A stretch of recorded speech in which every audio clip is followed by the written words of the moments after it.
From RareGem Productions, this is Let's Get It Together. Class is back in session. It's the Money Classroom. From basics to building wealth, budgeting to a blessed legacy. It's all right here. Access, information, and opportunity.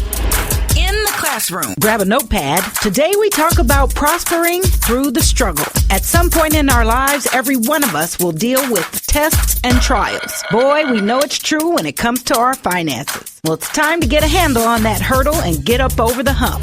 When we talk about struggle, we all have dealt with struggle. You know, I've dealt with financial struggles. Maybe you haven't, but No, I've made financial mistakes that are large, small, some things that I could have avoided and did not. Good advice that was given to me, and I didn't heed that advice. What did I learn from those experiences? That's what I'm here to share today. How did I overcome some of those issues? But more importantly, how can we today look at this as an opportunity for us to prosper? All this and more, so let's get it together. We'll be right back. I'm Jade Harrell. Fifth Third Bank is the proud sponsor of the inaugural season of the Money Classroom. Presenting the official list of things your 7-year-old daughter will never buy. An in-ground sprinkler system, lumber, $50 chips from a casino, military software, motorcycle insurance. But if your 7-year-old daughter's identity is stolen, she could buy anything. Help protect you and your family from identity theft with Fifth Third Identity Alert Premium. To learn more, stop by your nearest Fifth Third Banking Center or visit 53.com/ID Alert. Fifth Third Bank, the curious bank. The benefits in Fifth Third Identity Alert and Fifth Third Identity Alert Premium are provided by Fifth Third's vendor, Affinion Benefits Group. Hi, this is producer Jade Harrell. You know, they call something rare because you just don't see it every day. Well, you do. Hear it nearly every day. 10 a.m., Monday, Tuesday, Wednesday, Thursday. 10 a.m. Something positive to make your day with RareGem Productions, proudly producing and presenting positive programs. Learn more at OneRareGem.com. That's OneRaregem.com. Connect with us on Facebook. Facebook.com/ONERGP. Let's get it together. Come on in, everyone, and take your seats, please. This is the classroom, where we get a front row seat to expert instruction, information, and access. You won't leave the way you came. This classroom is all about knowledge, and knowledge is power, and the power is yours. Now, let's get it together. In the classroom today is Royce Sutton, Vice President and Community Development Manager with Fifth Third Bank. All right, welcome back to the Money Classroom, where your opportunity, your access, and information all await. We are joined again by Royce Sutton, Vice President, Community Development Manager with Fifth Third Bank. Thank you for coming again to lead this classroom today. Jade, it's good to be here. Glad to see you. Hope you are well. I am, I must say. But if you ask anyone on any given day, they might say struggling, or I'm trying to make it through the struggle. And it'd be a great time to talk about how we can prosper through the struggle. Can you help us with that today? Jay, this is an absolutely timely topic for us to get into today. And I'm glad that we are really going here, because when we talk about struggle financially, some people actually enjoy their struggle. Yeah. Other people are trying to get out of the struggle. And then some people, you wonder why they are never struggling. So we're going to talk about how one prospers through the struggle. How do you deal with financial adversity? What are some things, some action steps that you can take that make this whole issue that you're dealing with one where you can come out in the end and say, you know, I did that. Right. I made it happen. Triumph is what we want to be able to say when we get through any struggle. Absolutely. And, you know, I love to talk about money and finance, and I love to empower people with information that they can use every single day. Well, that's why you're here. You were recruited for that very reason. Well, thank you. Thank you. I appreciate the opportunity. So where do we begin? Well, let's begin right here. You know, when we talk about struggle, we all have dealt with struggle. You know, I've dealt with financial struggles. Maybe you haven't, but no, I'm kidding. but some might be surprised to hear that you did. Absolutely, I've made financial mistakes that are large, small, some things that I could have avoided, and did not. Good advice that was given to me, and I didn't heed that advice. What did I learn from those experiences? That's what I'm here to share today. How did I overcome some of those issues? That's what I'm here to share today. But more importantly, how can we today look at this as an opportunity for us to prosper, even though it doesn't appear to be a situation of that magnitude? So the first thing I think that is extremely important is as we talk about this, you can never make money your master. Well, If we look at Matthew 6:24, where it talks about you can't serve God and mammon, you can't serve two masters at the same time, because it just absolutely divides what you're able to do. Does it mean that I can't have a desire for things? Does it mean that I should not want more than what I have? No, it absolutely does not mean that at all. What I hear it to mean is that it's, there's maybe a master and there's things that you master or that you use, you utilize, you work with. But as far as who you serve and who has lordship and leadership over you in your life, you just can't be in a lot of different places for that. Well, I cannot consume myself with stuff, things, and money. You see millionaires jumping off buildings, ending their life. You see people who have, but yet and still they don't have what's inside that really has meaning to them. So it's all around us, Royce. It really is. Everywhere we turn, it's in all things. It really is. So when I think about not making money my master, that doesn't mean I am to abuse the opportunity to utilize what I do have in the most effective way, because we only have a certain amount of resources and a certain amount of time. So what we need to do is develop three good things: a good savings plan, a good investment plan, and then develop spending rhythms that work for us. And where will we see all that if we're in a struggle? Right now, we're just trying to get through. You know what? Even in the struggle, we can see when we're making good choices, right, and when we're making poor choices. That's true. In the struggle, we can see when there are things that we have done in the past that did not produce a positive thing, didn't produce fruit, so to speak. But we also can see those things that did bear fruit. Go back and look at those things that actually were productive for you, those things where you actually excelled, and things that were beneficial to you. Reflect on those and use those. The things that did not work, just don't go back there again. And that includes the advice that we're getting from somebody, like the ones you ignored and the ones you should. Absolutely. Absolutely. Everyone is full of advice, but everyone doesn't necessarily have the right advice for us. They want to. We all work through the lens of our own personal situation, but we can actually learn from others' experiences as well. So if I'm setting aside and I've got those good spending rhythms, the good savings and investment rhythms, then once I develop that, leave it alone.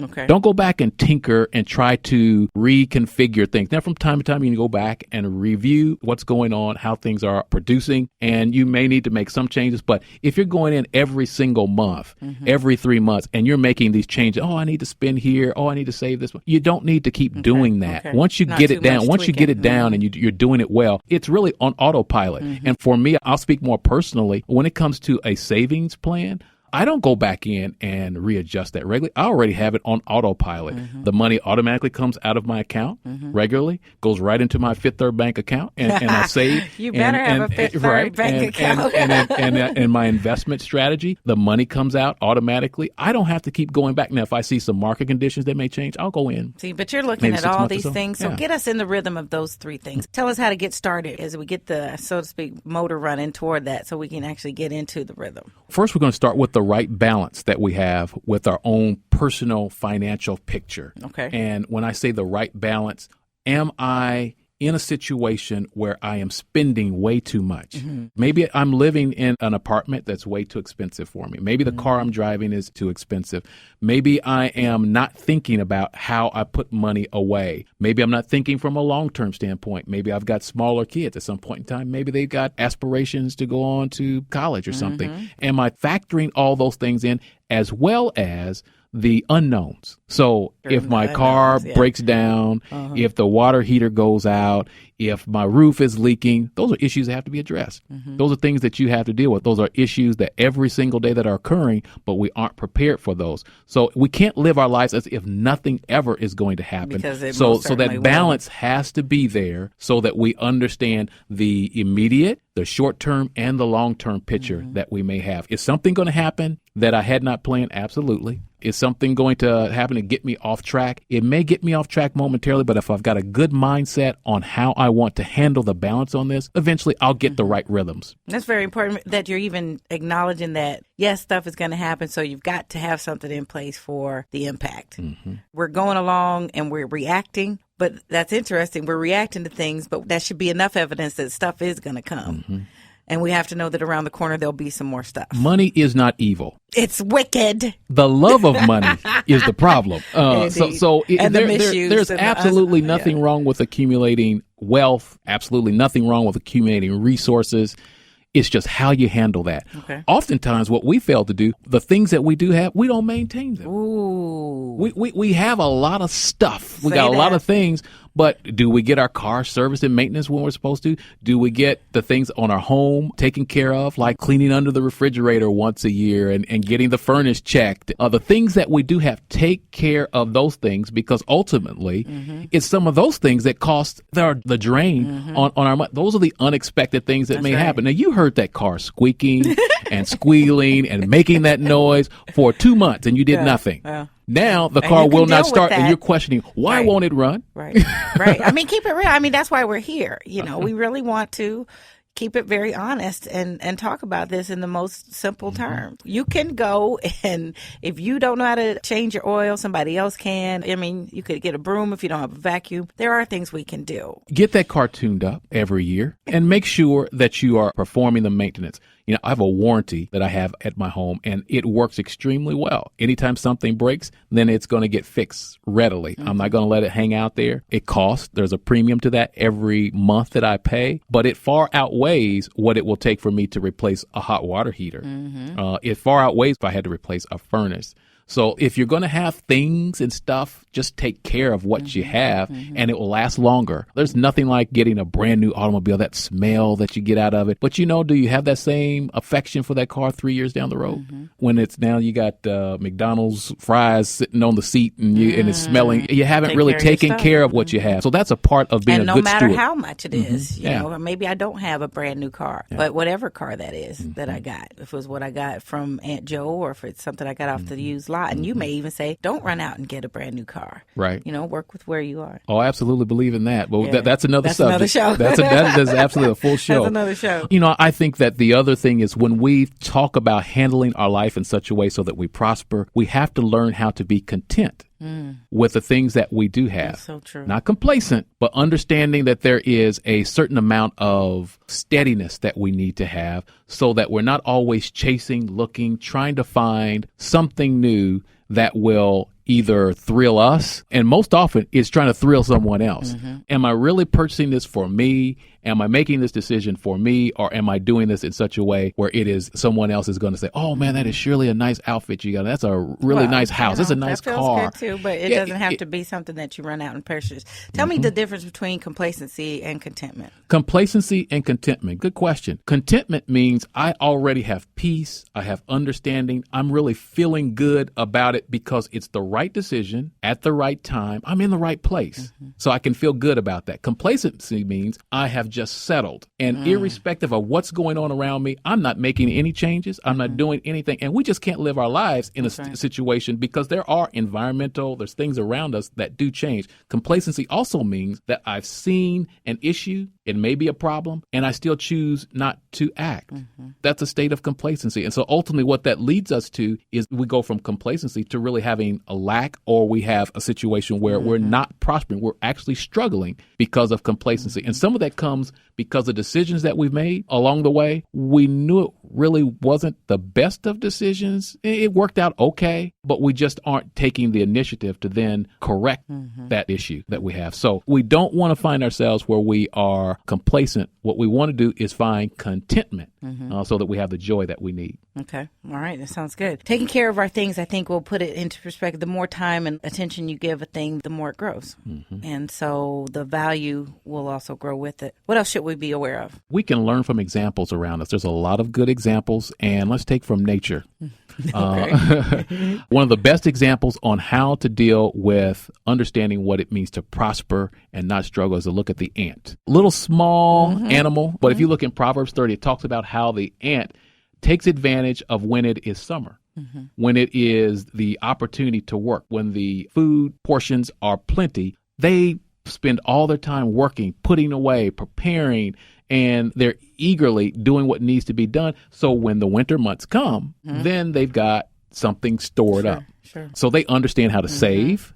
They know how to invest. They know how to use their time wisely. They know that there is a season where you're prospering and there's a time when the resources may not be there. And so they live off the resources that they've put away when it was good. Now, are we positioning ourselves like the ant does because there's always going to be times in all of our lives when we don't necessarily have as much at some points as we may have had at others. Oh, yeah.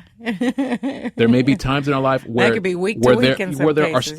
Be week to week. There are times when we have a struggle at certain times. Now, can we go back and rely on some of our past decisions or some of our past resources and relationships to allow us to make it through in a contented way during those times? So that's what the ant can teach us about how to properly handle our finances, how to properly handle the resources that we have, so that ultimately what we want to do, and that is this, is that we want to do things and prosper for ourselves, for our family, and for our future. We got to. For more information regarding our discussion today, you can contact the Fifth Third Bank Financial Empowerment Hotline. And if you'd like us to cover a topic on this program, you can share that as well. Many times, your question could bring forth an answer that helps all of us. Learn more at 53.com. That's 53.com. And call the Financial Empowerment Hotline at 314-889-3333. That's 314-889-3333. Let's Get It Together is made possible by the grace, mercy, and provision of our God. Each day, try Him, trust Him, and learn more in the Bible each day. Make Let's Get It Together your access to information, education, and opportunity. Subscribe to the podcast. Find information about our guests. News, notes, and video are ready for you at lgi2.com. That's lgi2.com. This week, get a fresh new outlook. Let's get it together. Be inspired, informed, encouraged, and entertained. Let's get it together in the classroom. Information, access, and opportunity. Let's get it together. Special thanks to the RareGem family, Harold, Clear Channel Radio, and Christopher Harrell. From RareGem Productions, this is Let's Get It Together.